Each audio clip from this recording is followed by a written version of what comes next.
તો ઈરાનના રાષ્ટ્રપતિ ઇબ્રાહિમ રઈસીનું હેલિકોપ્ટર ક્રેશમાં મોત થયું છે। રાષ્ટ્રપતિની સાથે સાથે વિદેશ મંત્રીએ પણ જીવ ગુમાવ્યો છે।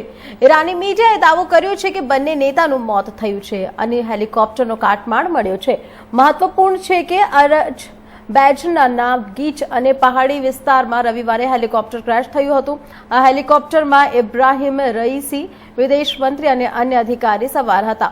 મહત્વપૂર્ણ છે કે રાષ્ટ્રપતિના કાફલામાં 3 હેલિકોપ્ટર સામેલ હતા, જેમાંથી 2 સુરક્ષિત પરત ફર્યા હતા, પરંતુ તે હેલિકોપ્ટર પરત ફર્યું નથી, જેમાં ઇબ્રાહિમ રઈસીની સાથે ઈરાનના વિદેશ મંત્રી હુસૈન અમીર અબ્દુલ્લાહિયાન, પૂર્વ અઝરબૈજાન પ્રાંતના ગવર્નર માલિક રહેમતી અને ધાર્મિક નેતા મોહમ્મદ અલી આલે હાશેમ પણ સવાર હતા। આ ત્રીજું હેલિકોપ્ટર ઈરાનના પૂર્વ અઝરબૈજાન પ્રાંતમાં દુર્ઘટનાનો શિકાર બન્યું હતું।